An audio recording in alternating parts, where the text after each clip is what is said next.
Bonjour à tous. Bonjour.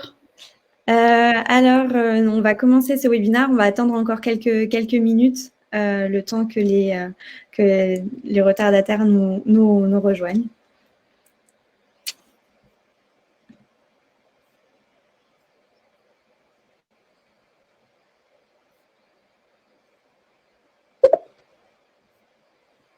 Bonjour.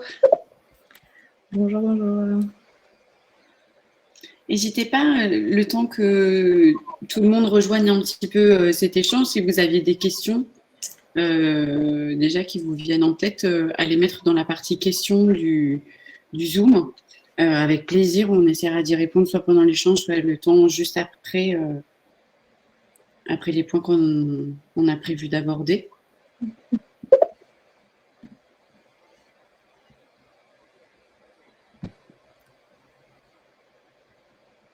Bonjour, bonjour. Bonjour.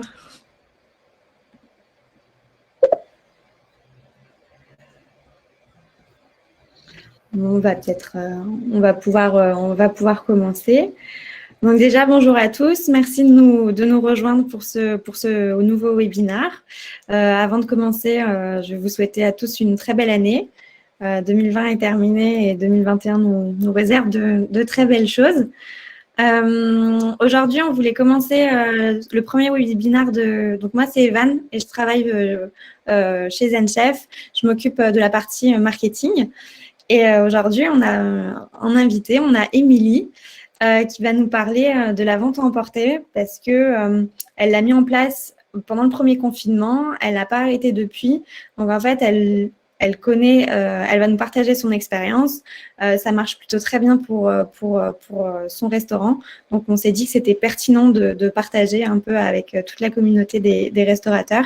Si ça peut vous donner des idées, c'est le plus important. Donc, comme le disait tout à l'heure Émilie, si vous avez des questions, n'hésitez surtout pas et mettez-les en haut à droite dans l'onglet questions. Ce sera plus simple pour nous à la fin de l'échange de répondre dessus. Donc, ça va durer environ une demi-heure, puis on terminera avec un quart d'heure de questions-réponses. Voilà.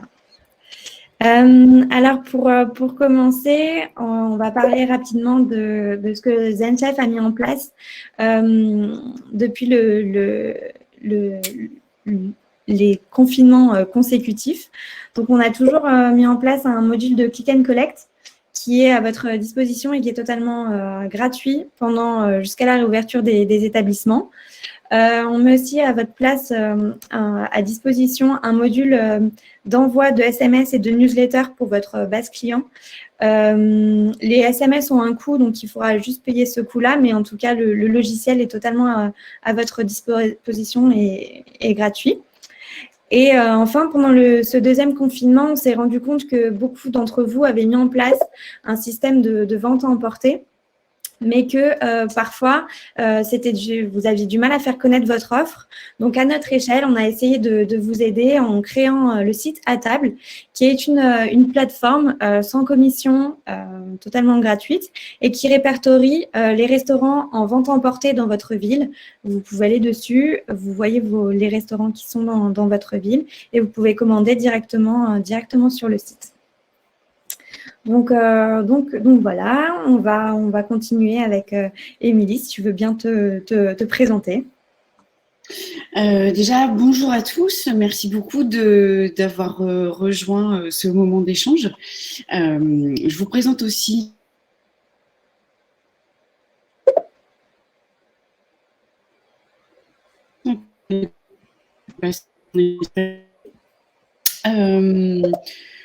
pour ce qui me concerne, je n'ai pas la prétention de servir d'exemple, mais juste de partager mon expérience ici. Donc, avec mon mari, on a ouvert un restaurant à Bordeaux fin du mois de janvier 2019. Donc, ça va faire 2 ans là, à la fin du mois. On a un positionnement qui est plutôt gastronomique, mais dans une atmosphère décontractée. On a une capacité d'accueil qui fait 40 couverts et on a 8 collaborateurs avec nous. On a un référencement au guide Michelin avec le Bib Gourmand sur cet établissement et puis le Goemio également. On a effectivement mis en place le click and collect quasiment au début du premier confinement. On l'a jamais arrêté et finalement on a continué un petit peu en le faisant évoluer sur ce deuxième confinement. À la base, pendant le premier confinement, quand le premier confinement est arrivé, vous aviez déjà en tête de mettre de la vente à emporter ou vous étiez un peu abasourdi comme tout le monde de ce qui allait se passer, vous ne saviez pas trop quoi faire. Quelle a été un peu la démarche de la mise en place de la vente à emporter? Pourquoi vous l'avez mise? Si vous avez testé d'autres... Alors, effectivement, dès le début, non, le restaurant n'avait pas vocation à faire de vente à emporter. Comme tout le monde, on a été assez choqués de cette fermeture. On a d'abord, dans un premier temps, quand la fermeture a été annoncée, on a fait une opération de soutien pour le personnel hospitalier en offrant des repas. Alors, en gros, le premier plein de courses, nous, on l'a financé. Et puis après, on a fait des appels aux dons à nos fournisseurs. L'écho était très positif. On a fait ça à peu près pendant 15 jours. Et au final, c'était un super exercice pour nous. C'était pas forcément la cuisine que mon mari faisait au restaurant, mais c'était un très bon exercice en termes de logistique. Encore une fois, c'était des circonstances qui étaient bien singulières parce que, en termes de livraison, nos fournisseurs ne livraient plus. Les gens ne pouvaient pas sortir. On naviguait dans le brouillard complètement en termes d'informations sur savoir ce qu'on pouvait faire, ce qu'on ne pouvait pas, comment on pouvait le faire. Et puis au final, on s'est dit qu'on allait le tenter parce qu'on n'avait rien à perdre, fermer pour fermer. De toute façon, voilà. On n'avait pas des tempéraments non plus à rester à la maison, donc c'était une alternative qui nous convenait bien. Donc on s'est dit, banco, on y va. Au moment où on a pris cette décision, on s'est demandé, évidemment, qu'est-ce qu'on fait, comment on le fait. On s'est posé tout un tas de questions. Pour nous, ce qui est important, c'était d'être en cohérence avec ce qu'on faisait au restaurant, donc d'être en cohérence avec notre offre, aussi bien en termes de qualité que de prix, donc que ça aille au niveau des produits, mais aussi du packaging.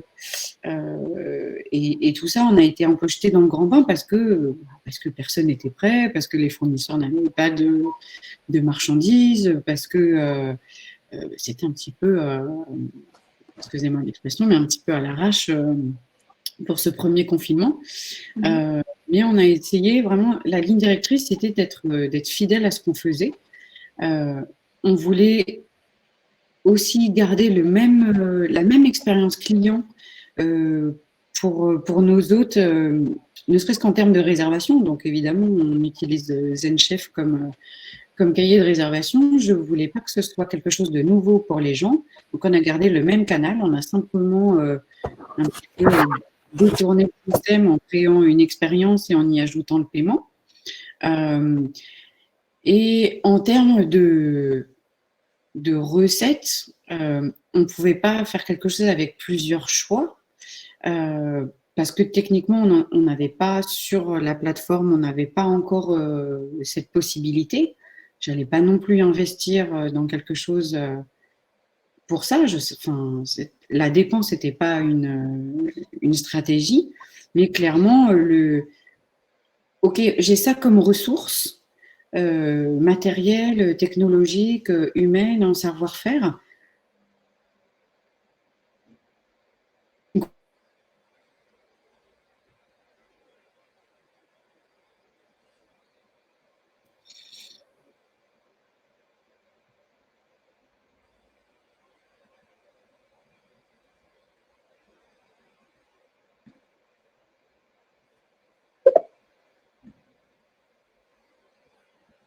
Ah, je crois qu'Émilie va nous rejoindre. On doit avoir un petit problème de...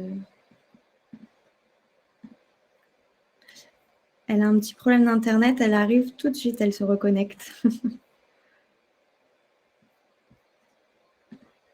Excusez-moi, c'est juste un petit problème.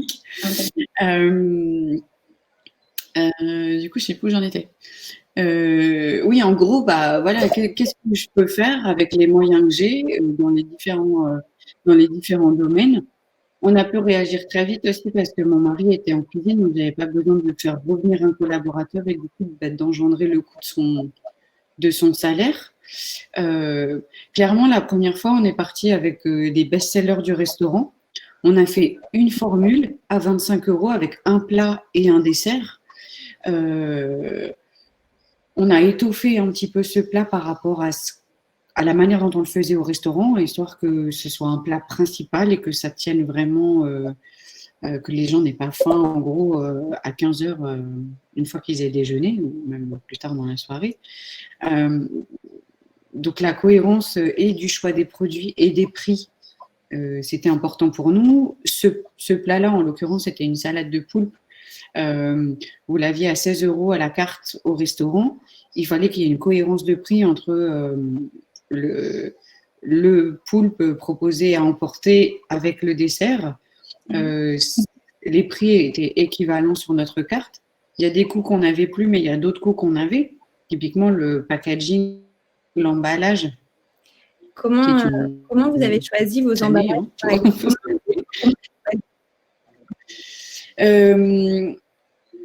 On les a testés. Déjà, le premier confinement, on a pris ce qu'il y avait, clairement, en étant au plus proche de notre image. Donc, nous, on a choisi quelque chose de recyclable, en craft. C'est ce qui nous plaisait le plus par rapport à ce qu'on souhaitait faire. On est allé voir des grossistes, que ce soit grossistes alimentaires ou grossistes dédiés aux emballages. En regardant aussi d'ailleurs un webinaire ZenChef du premier confinement, vous aviez communiqué un certain nombre de prestataires dont c'était le métier, puis après tout simplement en faisant une recherche fournisseur aussi de notre côté. Aujourd'hui, on travaille avec une société qui s'appelle Emballage Futé, qui a un panel assez large de produits qui peut convenir à quasiment n'importe quel type de restauration, comme plein d'autres. Hein, nous, parce qu'il est en Gironde et qu'on est à Bordeaux, et que l'adéquation produit-qualité nous convenait, on est allé vers ce fournisseur. Je suis persuadée qu'il y en a plein d'autres. Donc, pendant le premier confinement, au début, une fois que vous avez trouvé les contenants, vous avez décidé, par exemple, de mettre en avant votre salade de poulpe, de vendre votre salade de poulpe en plat principal. Vous avez vendu que ce plat-là, ou après, ça a un peu aussi évolué pendant le premier confinement? Non, alors, toute la réflexion qu'on a eue, c'était, OK, le plus simple, parce que mon mari était tout seul en cuisine et il devait s'approvisionner, produire et être présent pour les gens, pour que les gens viennent chercher. Il pouvait pas faire 50 000 plats en termes de mise en place. C'était pas gérable pour lui, économiquement pas viable non plus, parce qu'on ne connaissait pas du tout la demande. Donc, on est parti sur ce best-seller. Ouais. On l'a communiqué, c'est-à-dire que voilà, avec une plateforme d'emailing, que ce soit celle de ZenChef ou une autre, vous envoyez un emailing à tous vos clients en disant je suis là, je fais ça et ça marche comme ça. Les gens ont répondu présent assez vite et les commandes ont continué à progresser quasiment sur toute la longueur du confinement. Okay. Donc ça, c'était assez motivant parce que finalement, on ne savait pas où on allait. Donc,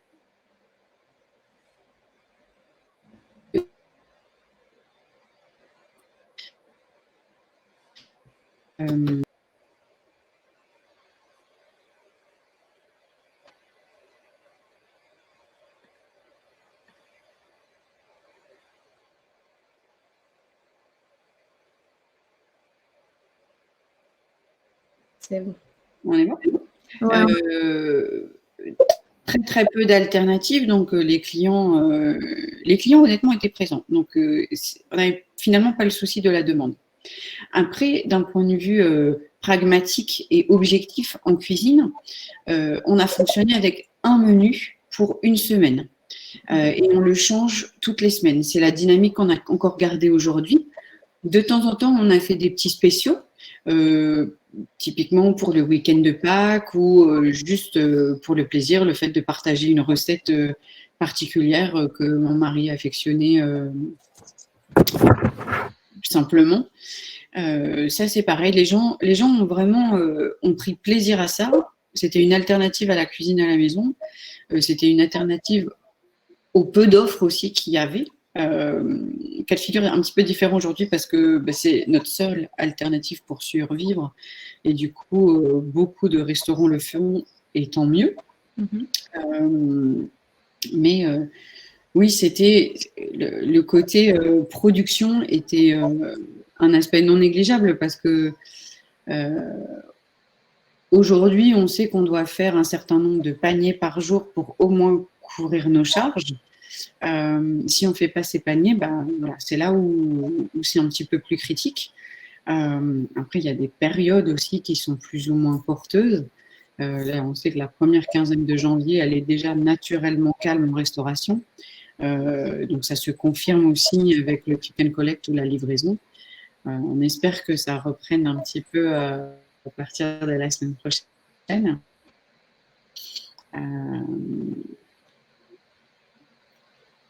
Et en termes tu me parlais que vous avez dû aussi un peu adapter votre par exemple, les supports de communication quand vous faites des livraisons, de mettre une petite fiche explicative avec le descriptif des plats, comment le réchauffer. Vous essayez que ce soit le plus simple possible, c'est ça pour le consommateur final? Exactement. En fait, personnellement, on s'est dit, voilà, si vous commandez à emporter, pour nous, pour notre cuisine, moi, je voudrais aller chercher au restaurant ou me faire livrer et puis clairement, juste mettre les pieds sous la table. Après, il y a d'autres formules. On peut avoir un petit peu le plat en kit et puis l'assembler à la maison. Ça peut être aussi une activité familiale. Nous, on ne s'est pas orienté sur ce type d'offre. On voulait vraiment que les gens prennent et consomment. On a fait sur le premier confinement et la saison s'y prestait parce que c'était plutôt du printemps, des plats froids, ou alors quand ça nécessitait un peu de réchauffe, mon mari étudiait un plat pour que, au plus simple en fait à la maison, vous faites soit un petit coup de micro-ondes, soit un petit coup dans la casserole ou au four, mais ça demandait aucune compétence et aucune technologie matérielle en tout cas. Donc là, clairement, oui, quand le plat est chaud, quand on doit apporter des indications, on a fait une petite fiche qu'on glisse dans le panier de la personne et ça vient compléter un petit peu le message et la qualité de prestation qu'on a envie de proposer à nos clients. D'accord.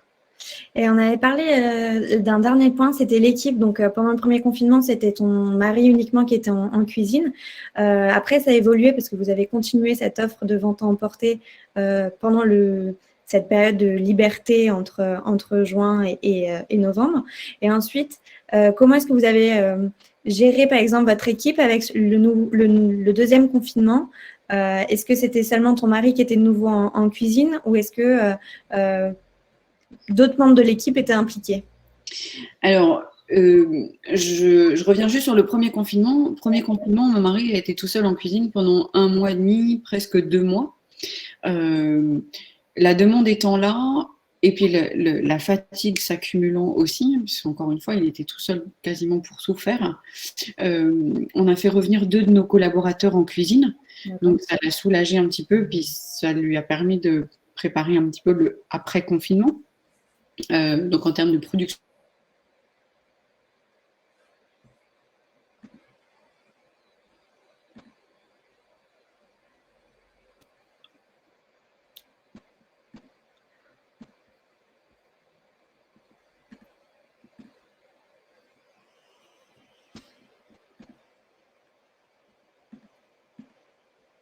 Est-ce que tu m'ouvrais Là, ça avait coupé, tu devais avoir un problème Juste ta caméra, comme ça, je pense que ça ira déjà un peu mieux au niveau de ta connexion Internet. On a dit, premier confinement, en fait, donc on a fait revenir 2 collaborateurs sur la fin du confinement. Le on a vraiment vu un décalage en fait entre l'entreprise qui a continué de vivre pendant cette période un peu atypique.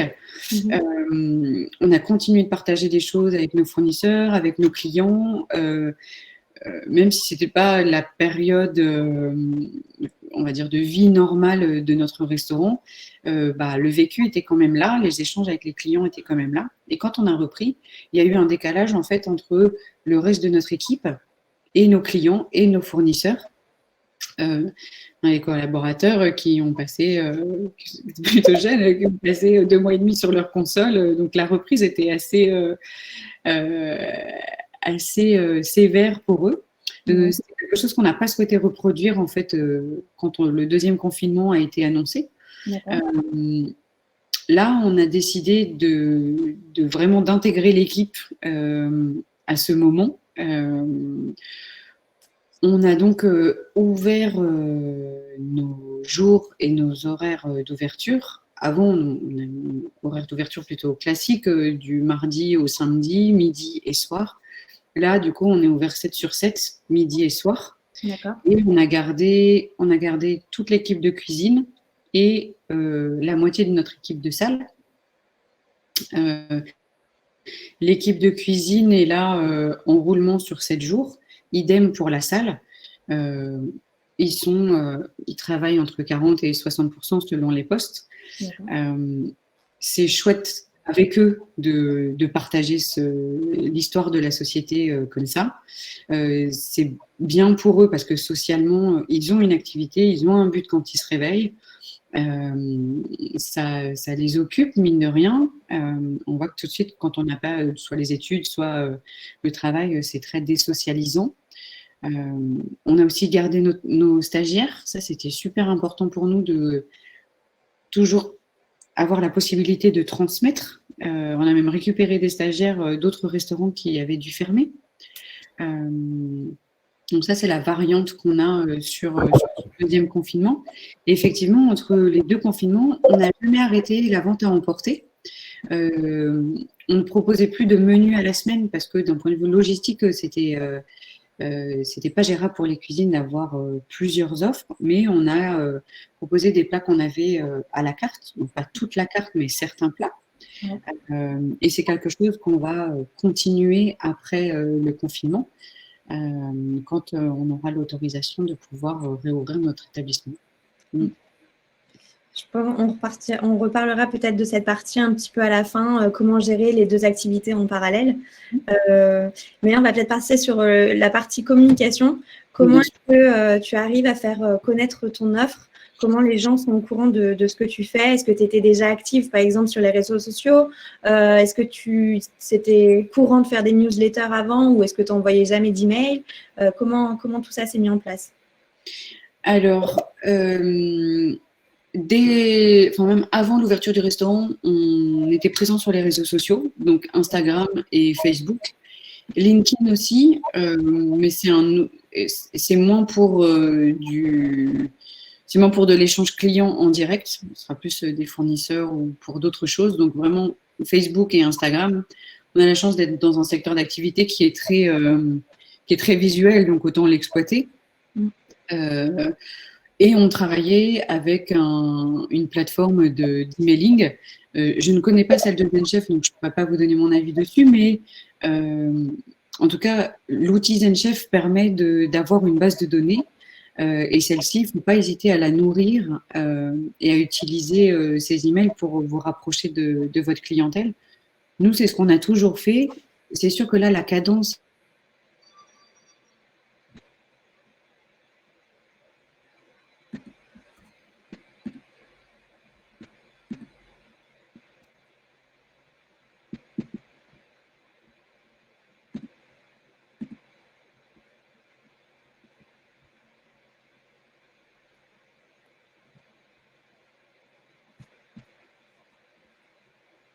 Voilà. C'est bon pour ça? C'est bon, là c'est bon, c'est revenu. Autant communiquer, tu disais. On envoyait par exemple une newsletter par mois. D'accord. peut-être 3, maxi 4 posts sur les réseaux sociaux dans la semaine. Cette fois-ci, c'est un petit peu plus intense en termes de com. On fait une newsletter par semaine et on fait un post quasiment tous les jours. La newsletter, on a choisi de la faire, on garde toujours le même jour pour communiquer. On communique toujours à nos clients même jour, même heure et de la même manière. Ça crée une habitude, en fait, et les gens savent que chez nous, vous trouverez le menu sur nos réseaux sociaux tous les soirs à 18h pour la semaine d'après. Et c'est pareil, les posts, on les met sur des heures où les gens vont majoritairement regarder leurs réseaux sociaux. Voilà, en termes de support. Après, les photos, j'ai pas ni de formation ni de compétences singulières sur ce secteur d'activité. Comme énormément de personnes, je prends mon téléphone et je prends des photos avec. On l'a juste calé un moment dans la semaine avec mon mari pour faire ça. On prend le menu en photo, ce qui me permet après de travailler sur la newsletter et travailler sur la com de la semaine qui va venir. On essaye d'être assez organisé de ce côté-là parce que c'est des tâches qui prennent un peu de temps. Et une fois que ça c'est calé, je roule tout seul et je peux me consacrer à des activités peut-être moins attrayantes comme la comptabilité ou ce genre de choses. Mais garder cette, ça, voilà, une certaine voilà, d'être organisé de ce côté-là. Et tes clients, ils sont habitués. Enfin, tu disais qu'ils sont habitués. Quand tu publies pas ou quand tu n'envoies pas le mail le dimanche soir à 18h, tu as des retours ou est-ce que tu vois que tes clients te suivent beaucoup dans cette démarche-là, que tes efforts payent, entre guillemets, ou pas? Oui, ça suit. Oui, quand on n'envoie pas. Alors, aujourd'hui, ça ne m'est pas arrivé de ne pas envoyer, mais le fait d'avoir généré une habitude dans le quotidien des gens, ça fait toujours cette petite piqûre de rappel où on est là pour telle occasion. N'hésitez pas à penser à nous. Il y a beaucoup de clients aussi qui sont venus vers nous parce qu'ils avaient envie de nous soutenir. Ils avaient envie de soutenir le côté commerce de quartier, comme ça peut s'appliquer à d'autres activités. Et ça c'était vraiment très chouette de pouvoir l'expérimenter et le vivre avec eux. En tout cas, c'était vraiment très sympa. Je vois qu'il y a des petites questions sur le côté qui se charge de la livraison. Là, il y en a une, par exemple, avec la communication, c'est qui prépare et envoie les newsletters chez toi. Mais c'est moi. Encore une fois, pas spécialement de compétences là-dessus. J'ai appris sur le tas. Je suppose, comme beaucoup de gens, regardé des petits tutos. Toutes les plateformes proposent une prise en main en fait pour leur outil. Donc honnêtement, il n'y a rien de sorcier à ça. Si c'est ça qui vous retient, ne vous retenez pas. C'est assez facile.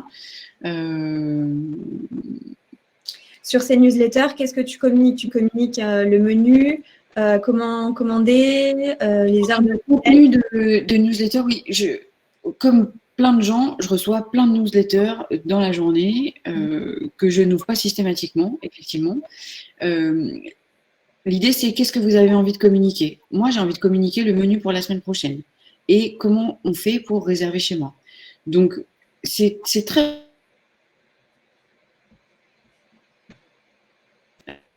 ce que j'ai envie de mettre en avant, vous cliquez, vous réservez, et ça s'arrête là.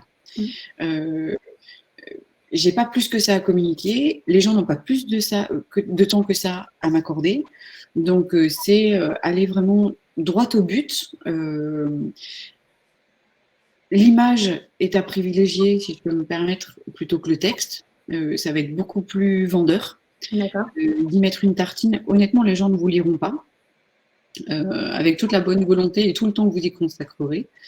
Et c'est pour ça que l'Instagram est très précieux en termes de vecteur de communication, parce que voilà, ça va tout de suite à l'essentiel, c'est beaucoup plus pratique.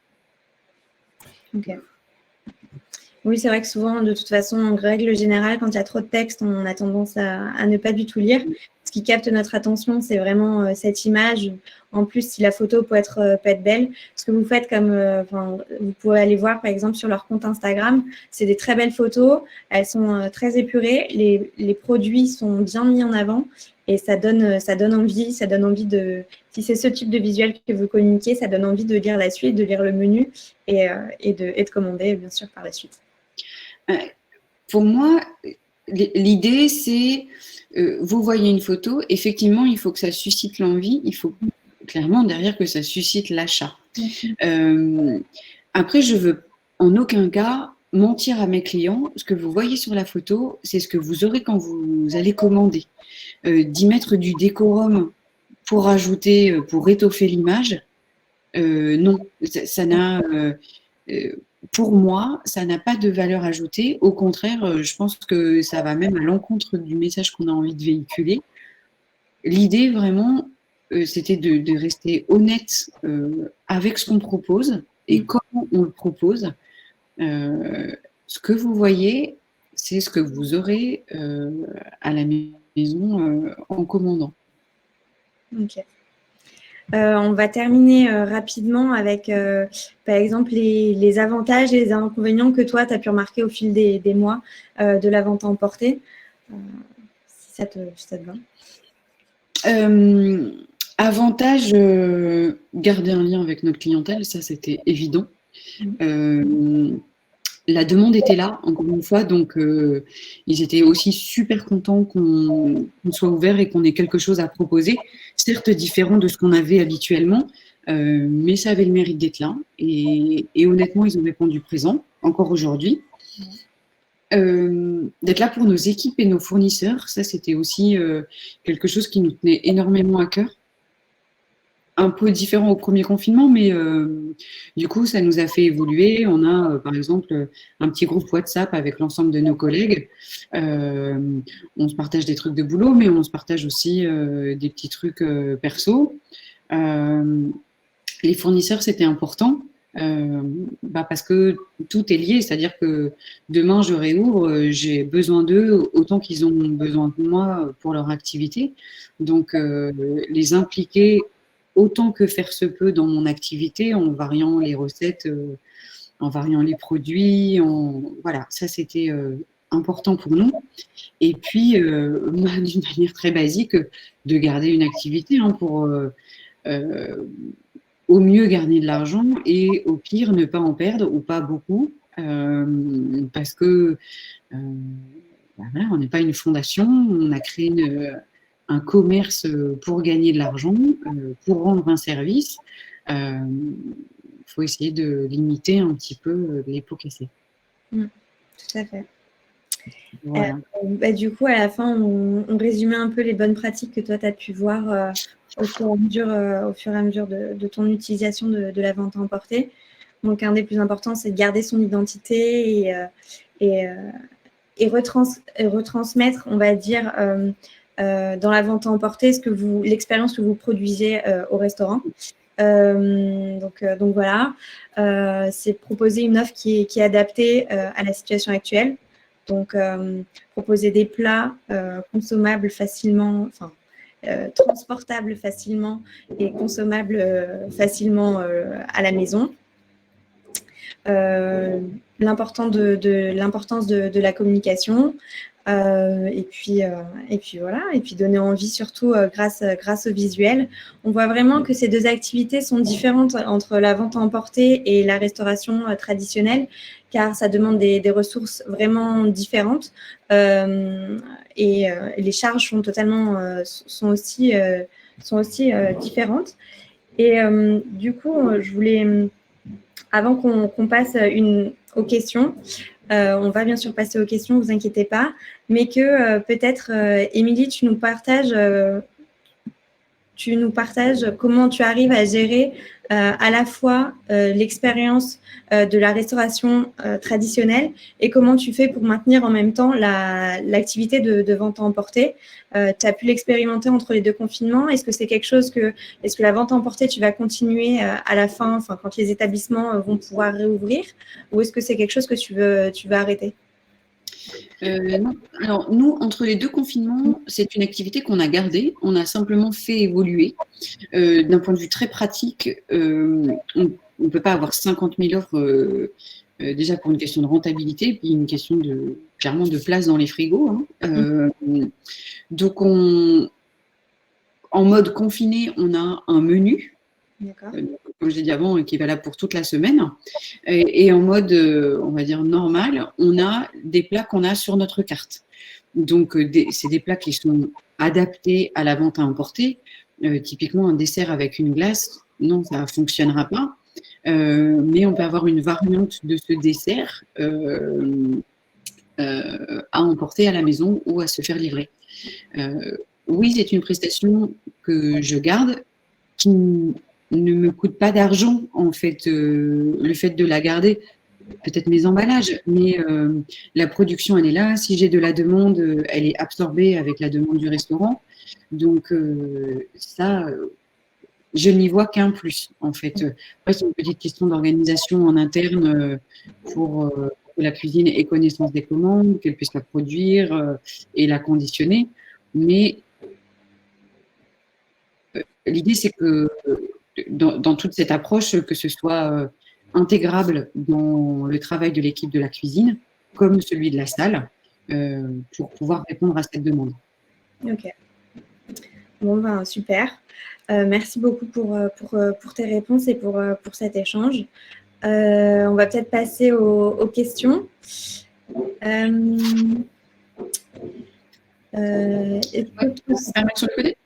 Comment tu veux faire comment? On prend les questions une par une ou... Ouais, ça va peut-être être plus simple. Par exemple, ton site, c'est un site ZenChef ou est-ce que c'est un site indépendant et tu as intégré le module de réservation? Notre site est un site indépendant dans lequel on a intégré le module de résa ZenChef et on a même fait 2 pages, une page réservation au restaurant et une page vente à emporter. Donc à chaque fois, c'est 2 modules intégrés. Idem pour la version mobile, en fait, hein, ça s'adapte. On a souhaité que ça s'adapte pour la version mobile. Ouais. Sans confinement, la demande de vente à l'autorité était dans oui, sans honnêtement, quand on a déconfiné la première fois, non, la demande, elle était très timide. Mais encore une fois, ça ne nous coûtait rien que de la laisser active. C'était que du plus. Donc, à partir du moment où c'est intégré dans l'opérationnel, on l'a gardé et ça n'est pas un coût. Donc, si c'est intégrable pour vous, je vous conseillerais de la garder. Après, il y a une question de Swazik. Combien faites-vous de clients par jour pour avoir gardé tout le personnel en cuisine? Je me demande à quoi occupez-vous le personnel en salle. Tout dépend, en fait, à vous, là, sur votre commerce, de savoir quel est votre seuil de rentabilité. De là, vous allez pouvoir définir qu'est-ce que vous devez faire comme offre et combien d'offres vous devez vendre par jour pour assumer ça. Je veux bien partager mes chiffres avec vous, mais ça ne va pas vous parler, ce ne sera pas en adéquation avec votre modèle économique. Donc, je ne vois pas trop l'intérêt. Après, vous avez mes coordonnées je ne sais pas si tu vas passer le slide, si tu vas l'envoyer après aux participants, mais s'il y a des choses pour lesquelles je peux partager mon expérience, je dirais un petit peu plus personnalisée, je peux le faire volontiers. Ok. On va passer à une question de Étienne. Qui se charge de la livraison en fait, comme on n'a jamais arrêté la vente à emporter, je voulais pouvoir proposer un service de livraison. Je ne l'ai pas proposé l'été parce que clairement, ce n'était pas la bonne période. J'avais en tête de le proposer au début de l'automne. Donc, j'avais sollicité plusieurs plateformes, des plateformes grand public comme Uber Eats, Deliveroo, des plateformes qui étaient plus en adéquation avec mon positionnement comme TikTok, et puis après des alternatives à la livraison comme des sociétés de coursiers. Clairement, les 3 premières catégories de prestataires, je ne les ai pas retenues parce que financièrement, ce n'était pas viable pour moi. J'ai travaillé et je travaille toujours avec une société de coursiers à vélo qui est bordelaise, et on s'est entendu sur un mode de fonctionnement et un mode de transport et de facturation aussi. Et on a intégré cette prestation dans le module ZenChef. Alors, c'est un peu, ce ne sera pas aussi, entre guillemets, fluide qu'une plateforme Uber Eats ou Deliveroo, intuitive. Mais en gros, vous allez sur notre site, vous souhaitez la livraison, vous cochez la prestation livraison, vous cochez ce que vous souhaitez commander, vous nous renseignez votre adresse et voilà, la commande est passée. À nous, après, en coulisses, de gérer les livraisons en saisissant d'une manière basique les adresses de livraison sur la plateforme du coursier. C'est pas compliqué, mais ça prend un petit peu de temps, donc il faut juste l'anticiper. Très bien. Là, on a une question de Sophie.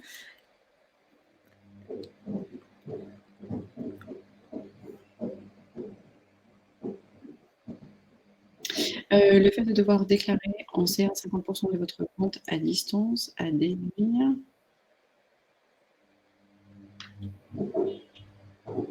Non.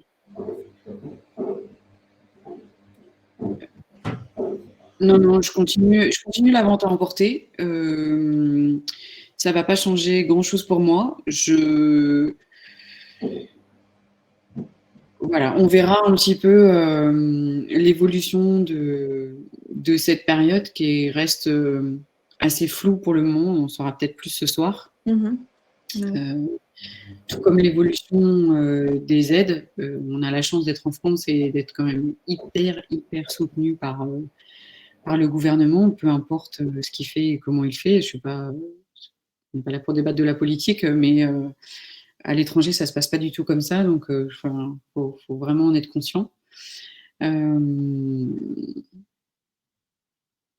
Ouais. Ok, ben parfait. Là, on a quelques questions sur le site à table. Alors, oui, en effet, pour l'instant, le site à table de ZenChef, il est disponible que aux clients ZenChef qui utilisent le module Click and Collect ZenChef, parce que en termes d'intégration et de développement, pour l'instant, c'est une première version, le site qu'on a sorti, la plateforme qu'on a sortie, et que si on voulait le sortir le plus rapidement possible, il fallait qu'on aille au plus simple, donc c'est-à-dire ne pas faire d'intégration avec d'autres outils. Donc, c'est pour ça que pour l'instant, c'est exclusivement les clients qui utilisent le Click and Collect ZenChef. On a ouvert dans 6 villes et puis on va essayer d'ouvrir dans d'autres.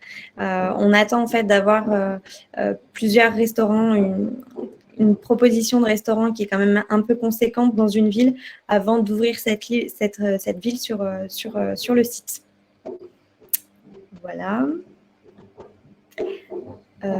Si vous avez encore des questions, n'hésitez pas à les poser dans l'onglet questions ou sur le chat. Là, maintenant, on peut arriver à suivre. Il y avait une question concernant le mode de production en grosse quantité ou tous les jours. Là, d'un point de vue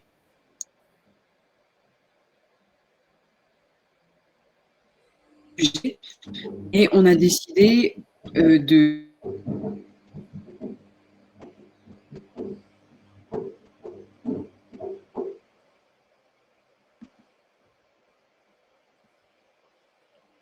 Oui.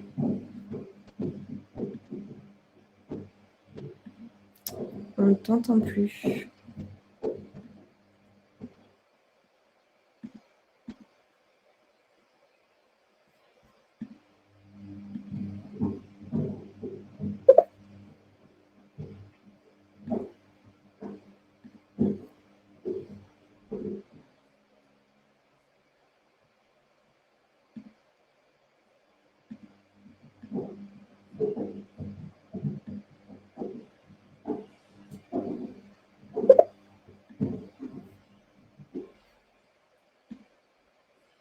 Me revoilà.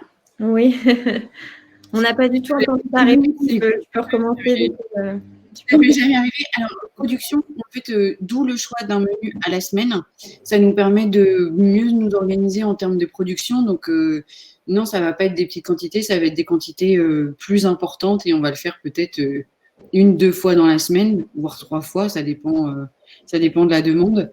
Mais non, voilà, on essaie de faire par soit la viande, soit les légumes, et en grosse quantité à chaque fois. D'accord. Ok. On a une question de Céline qui demande si tu avais reçu des retours sur la température des plats à l'arrivée des clients chez eux et surtout sur la satisfaction au niveau du prix payé par rapport à l'offre, le menu unique que tu fais par chaque semaine. Ouais. Alors, on est très honnête avec nos clients. C'est-à-dire qu'à partir du moment où ils choisissent la livraison, quand c'est un plat chaud, déjà quand il y a un plat chaud, il y a des indications de réchauffe. Donc, il n'est pas à consommer directement de suite. Il y a un petit passage par la réchauffe avant, avec les indications qu'on leur a données. Donc, je dirais pas de souci de ce côté-là, parce que les indications sont fournies. Rapport qualité-prix, c'est à double tranchant. Ça convient très bien à notre clientèle qui a une alternative un petit peu plus haut de gamme que sur des grosses plateformes. Ils ont la même qualité de produit, en tout cas cuisinés. Le retour client est beaucoup plus difficile à avoir que quand on fait un service en salle parce qu'on ne l'a pas, tout simplement. On ne peut pas échanger avec les gens une fois qu'ils ont terminé leur expérience. Il y a certaines personnes qui prennent 5 minutes et nous envoient un petit message sur Insta, sur Facebook ou même un email. C'est toujours hyper plaisant. Quand c'est des gens qui reviennent régulièrement, ils n'hésitent pas à nous faire part de leurs impressions, bonnes ou à améliorer. C'est toujours très positif. On en a eu, mais c'est infime sur des gens qui n'étaient pas forcément bienveillants. Le rapport qualité-prix, à partir du moment où vous êtes fidèle sur ce que vous avez envie de donner, à la qualité que vous proposiez dans votre établissement, je pense que il n'y a pas de souci par rapport à ça. Nous, on part du principe où on est transparent avec les gens, on est honnête sur ce qu'ils vont avoir. Voilà, rien n'est à cacher. Très bien. Là, on a une petite question de précision. Quand tu parles de menu, c'est entrée, plat, dessert ou plutôt un plat par jour, par semaine? Alors, oui. La formule qu'on propose, c'est un menu pour toute la semaine, entrée, plat, dessert, ou plat, dessert, ou entrée, plat. Donc, les prix s'accordent en fonction du nombre de plats composés dans votre menu, mais c'est une entrée, un plat et un dessert. Très bien. Merci pour cette précision. Enfin, on a une dernière question. Pourquoi ne pas ouvrir, ça doit être sur le site à table, ne pas ouvrir à toute la France et sélectionner par ville, village ou code postal? Alors, en fait, c'est une question qu'on s'est totalement posée. Pour un lancement le plus rapide possible et une question de développement du site, à table, pour que ce soit plus rapide possible, comme je le disais, on a décidé de cibler des villes. C'était plus simple en termes de développement. Nos développeurs travaillent beaucoup en ce moment et ils sont aussi sur d'autres sujets comme améliorer le module de Click and Collect pour qu'il satisfasse au mieux vos besoins. Donc, c'est quelque chose qui va peut-être arriver par la suite. Pour l'instant, je n'ai pas du tout de date à vous communiquer et vous aurez des précisions très rapidement si on le fait, en tout cas. N'hésitez pas si vous avez encore des questions. Émilie, si tu veux préciser d'autres choses. Sinon, on a terminé ce webinaire. Dis-moi. Non, pour moi, déjà, merci d'y avoir participé. Merci beaucoup de m'avoir invité pour l'équipe de ZenChef. Personnellement, je n'osais pas au début, mais au final, je le fais de plus en plus maintenant. N'hésitez pas à solliciter vos partenaires. ZenChef en fait partie. Pour le partage d'expérience, c'est précieux parce qu'ils vont pouvoir vous indiquer peut-être quelle serait la solution la plus adaptée à votre entité, que ce soit en termes d'offres ou de façon de faire, ou même sur la plateforme, vous aiguiller techniquement quoi faire et comment le faire. Et de vous partager en toute intégrité les expériences d'autres restaurateurs. Ça, c'est aussi, ou d'autres restaurateurs sur votre positionnement, ça, c'est aussi très précieux parce que des fois, on est un petit peu, en tant qu'entrepreneur, tout seul dans son bateau, sans avoir le temps ni les ressources de pouvoir échanger et confronter nos idées ou au moins d'avoir un avis critique sur la prise de décision qu'on voudrait faire et qui engage notre société. Voilà, cet échange avec vos interlocuteurs, pour nous en tout cas, est très précieux et toujours pertinent. Super. Merci beaucoup à toi, Émilie, d'être intervenue aujourd'hui. On espère que ça vous aura aidé et vous aura donné des idées. Et surtout, si vous aviez encore quelques doutes à vous lancer dans la vente remportée, c'est le moment de se lancer avec toutes les bonnes pratiques que tu as pu nous communiquer aujourd'hui. Ce webinaire sera disponible en replay. Donc, vous aurez accès, bien sûr. Et puis on vous dit à très vite pour un prochain webinaire et un prochain partage d'expérience, en tout cas. Merci à tous et très, très bonne journée. Merci beaucoup. À bientôt. Bon courage à tous. Bon courage.